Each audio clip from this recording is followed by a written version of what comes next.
మనం ఈ ప్రపంచంలో ఎన్నో రకాల సంస్కృతులు సంప్రదాయాలు చూసుంటాం.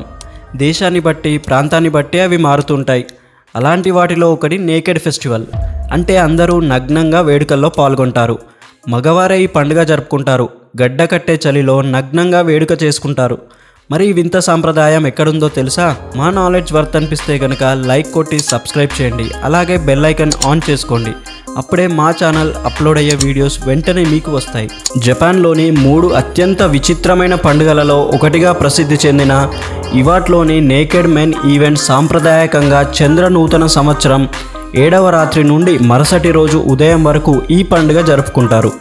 మొదట నగ్నంగా ఉన్న యువకులు కొకేసికి జీ ఆలయ సమీపంలోని యముచి నదిలో చలిలో స్నానం చేసి ఉత్సవంలో జెస్సో జోయాసా అనే నినాదాలు చేస్తారు.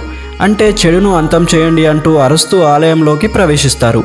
ఈ ఫెస్టివల్కు 500 ఏళ్ల చరిత్ర ఉంది. 1338వ సంవత్సరం నుండి 1573 మధ్య పాలించిన మరోమచి కాలంలో ప్రారంభమైంది ఈ ఉత్సవం. సైదాజీ కనోనియన్ టెంపుల్లో పూజారి ఇచ్చే తాలిస్మాన్ తాయెత్తు లాంటిది పేపర్ల కోసం గ్రామస్తులు పోటీ పడేవారు. ఆ పేపర్ దొరికితే మంచి జరుగుతుందని ప్రజల నమ్మకం. దీని గురించి ఒకరికొకరు తెలియడంతో జనం ఎక్కువగా రావడం మొదలుపెట్టారు. ఇక అదొక పెద్ద ఉత్సవం చేయడం ప్రారంభించారు. అయితే జనం ఎక్కువగా రావడంతో పూజారి ఇచ్చే పేపర్లను అందుకునే క్రమంలో అవి చిరిగిపోవడం, అంతేకాకుండా జనం ఒకరినొకరు తోసుకోవడం తొక్కుకోవడంతో వారి బట్టలు చిరిగిపోయేవి. దీంతో పేపర్ల ప్లేస్లో కట్టెలు కొమ్మలు ఇవ్వడం ప్రారంభించారు.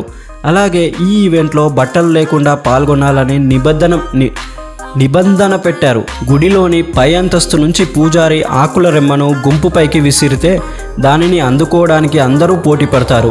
పూజారి 2 లక్కీ స్టిక్స్ విసిరినప్పుడు ఇంకా ఎక్కువగా గొడవలు జరుగుతాయి. ఈ కర్ర దొరికిన వారికి ఏడాదంతా చాలా బాగా గడిచిపోతుందని విశ్వసిస్తారు. అలా ఇది నేకెడ్ ఫెస్టివల్గా మారింది. 2016లో దీన్ని జానపద సంస్కృతి సంపదగా గుర్తించారు. జపాన్లోని మరికొన్ని ప్రాంతాల్లోనూ ఈ నేకెడ్ ఫెస్టివల్ను నిర్వహిస్తారు.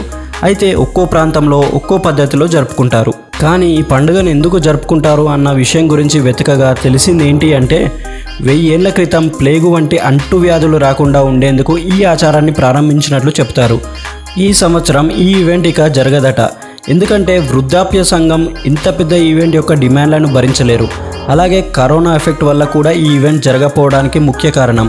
కానీ తెర వెనుక ఈ ఈవెంట్ జరగకపోవడానికి చాలా కారణాలు ఉండవచ్చు. మరిన్ని ఇంట్రెస్టింగ్ అప్డేట్స్ కోసం మా ఛానల్ని లైక్ చేయండి, షేర్ చేయండి మరియు సబ్స్క్రైబ్ చేయండి. Thanks for watching.